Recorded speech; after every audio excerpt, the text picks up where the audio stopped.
देवियों और सज्जनों, महाभारत युद्ध और कर्ण की जय पराजय सीरीज के तीसरे भाग में आपका स्वागत है। मैंने पहले भाग में कहानी की भूमिका आपको बता दी है, इसलिए उसे मैं दोहराऊंगा नहीं।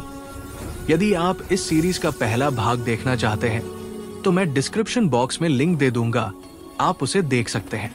देवियों सज्जनों, आज हम लेकर आए हैं महाभारत के द्रोण पर्व के जयद्रथ वध पर्व का रहस्यमय और रोमांचकारी अध्याय 133वां अध्याय, कथा सीरीज का भाग 3।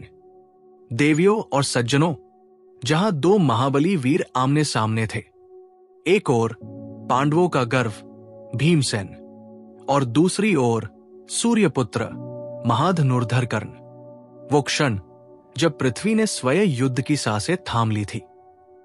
रक्त से लथपथ रणभूमि, भीम और कर्ण का महासंग्राम, रथों की गर्जना के बीच धूल का तूफान उठा और उस धूल में चमक उठी दो आंखें, भीम की और कर्ण की। एक तरफ क्रोध से दहकता भीम, जिसके रगों में प्रतिशोध की आग थी, दूसरी तरफ गर्व और प्रतिज्ञा में डूबा कर्ण, जो अपने अपमान का बदला हर बाण से लेना चाहता था। कर्ण ने धनुष उठाया, सूर्य समान चमकते बाणों की वर्षा की। आकाश कांप उठा, धरती सिहर उठी। 30 बाणों से भीम का रथ झंझना उठा, पर भीम मौन नहीं रहा। उसने भी प्रत्युत्तर दिया। 3 तीखे बाण चले और कर्ण का धनुष चकनाचूर हो गया। उसके सारथी को भी भीम ने एक ही भल से रथ से नीचे गिरा दिया। क्रोधित कर्ण ने अब उठाई शक्ति, स्वर्णमयी वैदुर्यमणि जटित वो दिव्य अस्त्र, जो जीवन का अंत कर सकता था। उसने ऊंचे स्वर में पुकारा, भीमसेन, आज तेरी सांसें यही रुकेंगी। शक्ति बिजली की तरह चली, वायु फट पड़ी, भूमि कांप उठी, पर भीम ने अपने 7 बाणों से उस महाशक्ति को आकाश में ही काट डाला।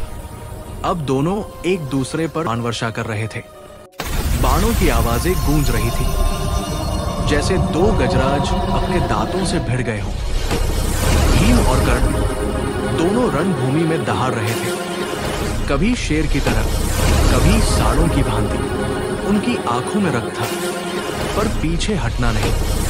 हर वार के साथ उनकी प्रतिज्ञा और प्रबल हो रही थी। भीम ने कर्ण का दूसरा धनुष भी काट डाला।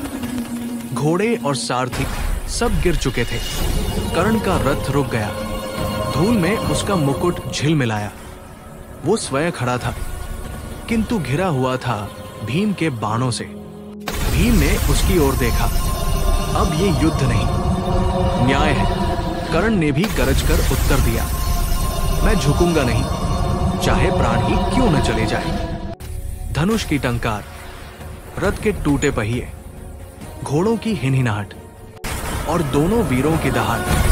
युद्ध का हर क्षण पृथ्वी पर इतिहास बन रहा था। कर्ण के बाणों से भीम के कवच फटते, भीम के वारों से कर्ण का रक्त छलकता। वे दोनों अब केवल योद्धा नहीं, प्रकृति की 2 टकराती शक्तियां थे, अग्नि और वज्र। अंततः कर्ण का धनुष फिर टूटा, घोड़े मरे, सारथी गिरा, कर्ण अकेला रह गया। भीम ने मुस्कुराते हुए उसे बाणों, शतघ्नियों और शंकुओं से ढक दिया, पर कर्ण भागा नहीं।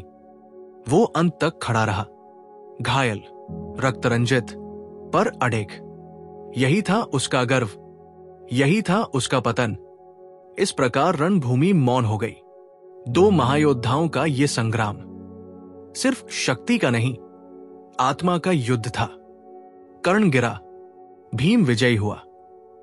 देवियों और सज्जनों, ये थी महाभारत के जयद्रथ वध पर्व की वो कथा, जहां वीरता ने करुणा का रूप लिया।